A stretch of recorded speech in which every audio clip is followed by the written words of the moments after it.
Kailangan sa may cash.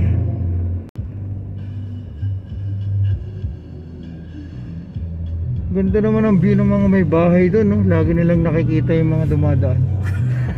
Hindi sila maboboard. Manood lang sila ng mga sasakyan. Do not stop at RFID. Wala bang cash dyan? Kabila? Wala din eh. Wala daw. Wala din, Ayun. pare-pareho Sa lang. kabila yun? Oo, sa kabila yun. Ah, Tayo, okay lang tayo eh. Yun naman yung taxi na Isingit din yan. Anan. Ba't siya nagpunta doon? Sa cash lane. Ba't siya pupunta ng cash lane? Eh, kung walang bayad dito. Do not stop at RFID Pwede doon, lane. sisingit siya doon, no? Eh, pwede naman dire-diretso eh. Naharang yan, eh. Pwede pa tayong dumiretso, di ba? Pwede. Lalabas na ba tayo doon? Hindi, itong pa natin sa tollgate pa ito, may bayad pa tayo dito eh. Wala eh. Eh, do not stop at RFID. So, dire-diretso lang. Pag RFID, automatic yan kasi eh. Wala nang bayad yan eh. Nakami yan. Eh, wala tayong RFID eh. Dito tayo sa cash. Wala naman tayong cash lane. Hindi, cash lane to eh. Ah, cash lane to? Oo. Etong cash lane natin. Ah, okay. May marami. Kapit na po kami ng palapit sa toll gate. Ito ang pila ng isang cash. Pero may harang sila. Ito ang bagong NLEX connector. Iba talaga pag may RFID, mabilis.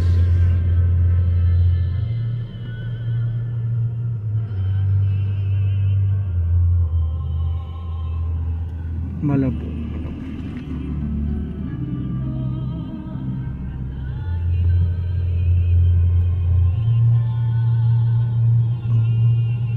Sarap pala magbiyahe mula South hanggang Luzon, no? Puro kamay ano, Diretso lang yan. diretso. Mga truck ba pwede sa Skyway? Pwede na. Pwede lang yun. Dati, nung bago lang, hindi pwede. Kahit mga ganyan? Oo, pwede lang. Pinapadaanan nila. Ayan, galing yan doon sa dinaanan natin. Dire-diretso siya mula sa ano, SLEX? 69 sir. Skyway? Bayaran natin 69. 69? Ayan. Ayos. Plus Karawatan Tumarilaw. Tumarilaw. Oh,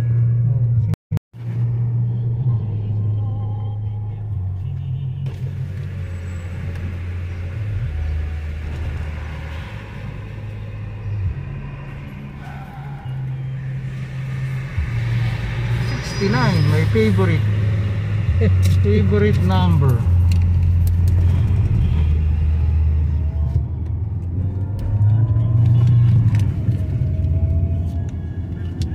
Salamat po, NLEX. okay, libre pa kamo yung ano, connect. Libre pa. Espanya, no? Ang NLEX connector mula Espanya. So, ano yung part yung binayaran natin, yung pagdaan naman dito? Pagpasok natin dito sa NLEX. index na to. NLEX na to? So talagang malayo pala yung pupuntahan ko, no? Wala. Kaya pala sabi ng tropa ko, nasa NLEX na ako, bro. Kaya pala biglang nag-iba na, no? Parang probinsya. Diyan yung mga factory, no? Valenzuela natin. Magkakaroon kayo ng car wash pag malakas-lakas.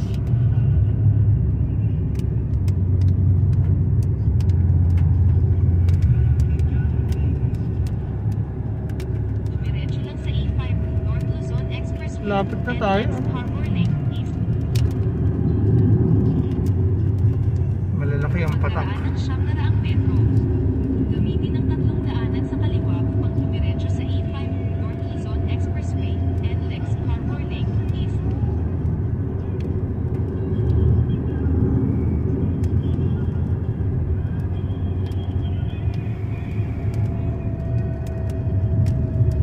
Santolan Bridge.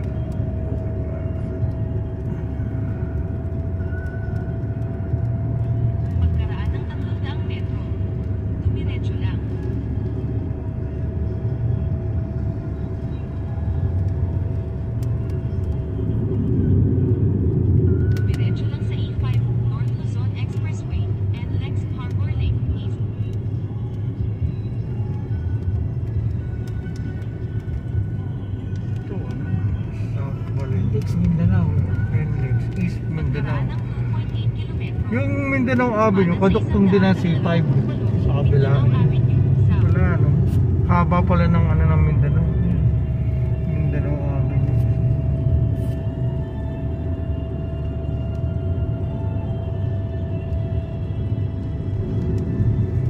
May nakilala kasi ako, kuya. Magandang babae. Sabi niya sa akin, date tayo, kaya lang punta ka bandang C5 and Mindanao. Pagtingin ko na ay layo mo. Nang hinaing ako sa pamasahe. Layo din. At dito pa kamo. Kaya nga eh. Dapat kalagitnaan. Diyan lang kamo sa may North. SM North. Oo. Parang patas naman ano natin. Oo nga, SM North na. Sana. Mas malapit sa malamig. May sugo naman May dyan sa tapat. So clean, so good.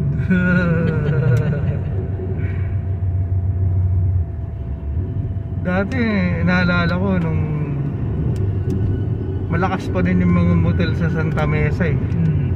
Na laging madaming tao doon pagka ano. Ngayon hindi na siya ganun kalakas. Wala nung lockdown, wala na.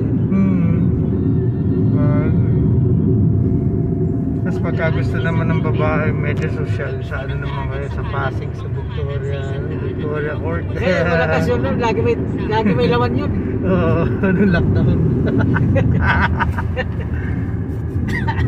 Natambay dun, mga taxi dun, lagi nung bumiyahe. Galing din dun eh, kasi pagpasok talagang sasarado muna nila. Oo, sasara. Ang galing pala dun.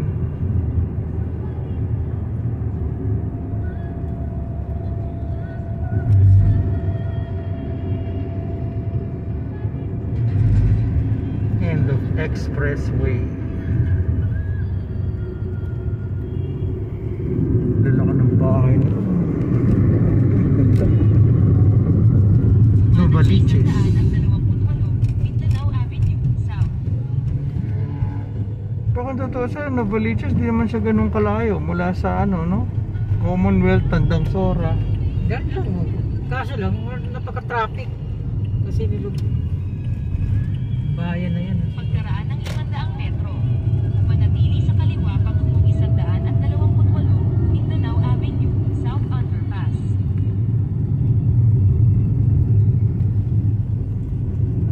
Mag-u-turn pa tayo sa kabila.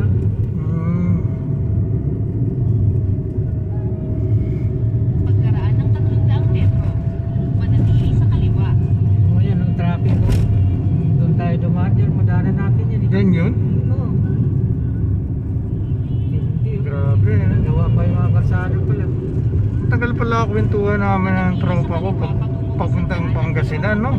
Mindanao Avenue. Dito naman kayo doon. Dadaan mamaya. Dito uli. Pagkaraan ng 800 metro. Kaya pala sabi niyo matagal daw ang kwentuhan namin. On the way.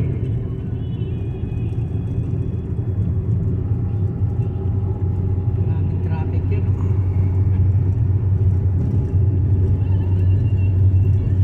Sa yung mga driver, may baon ng mga bote yan. Mayroon. Kapagka naihi. Mayroon naman yan. Kailangan yun. Pagkaraan ng Kaya 300 ang metro. babaan eh. Oo. Manatili sa kaliwa. Tapos mag-U-turn. Hirap kasi pagka ano, isang beses nagawa ko nang habang nagdadrive, umiihi. Bote, malaki yung ano ng bote. Mga busina na nasa likod ko eh. Sandali Ako nga, lang, tumatalisik pinapwesto. pa.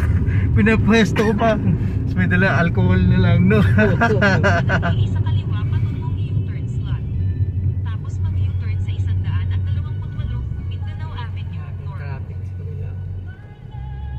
Pagka U-turn, sasabak tayo sa kanila, sa traffic. Oo, Pero pa maiksi lang.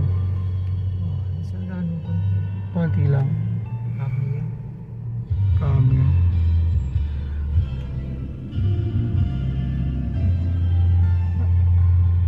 Itong Mindanao sayang naman. No? Alis na rin siya. Gago. Ba't ganun?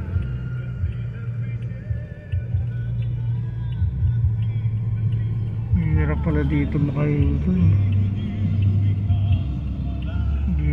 biro mag-U-turn. Baka pinabawasan lang yun ng konti no.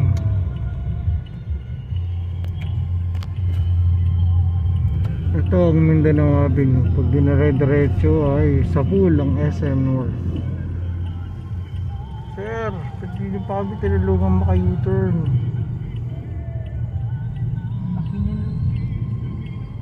Ayan, dikit-dikit ayaw magbigay talaga no. Parang ano, tutok-tutok eh.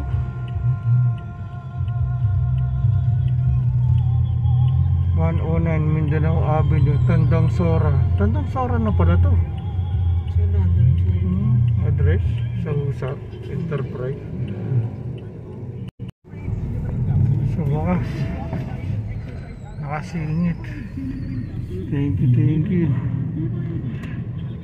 Talaga palang ano kuya, labanan no, para makapasok.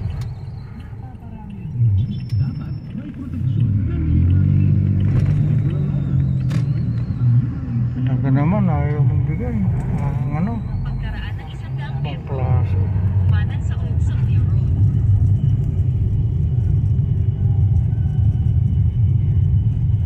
Konti na lang, malapit na. Yun ang problema ng mga nagmumotor. Wala silang, hindi sila pwede magbote, pero pwede naman sila sa tabi. Okay lang kung dito lang eh, kasi sa gitna ng Makati. Mahirap dun. Nangyari sila. Sa sila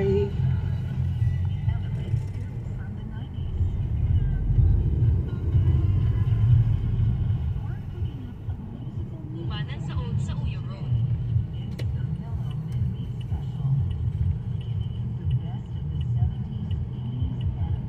Old sa Uyo Road. Ito na. 280 meters.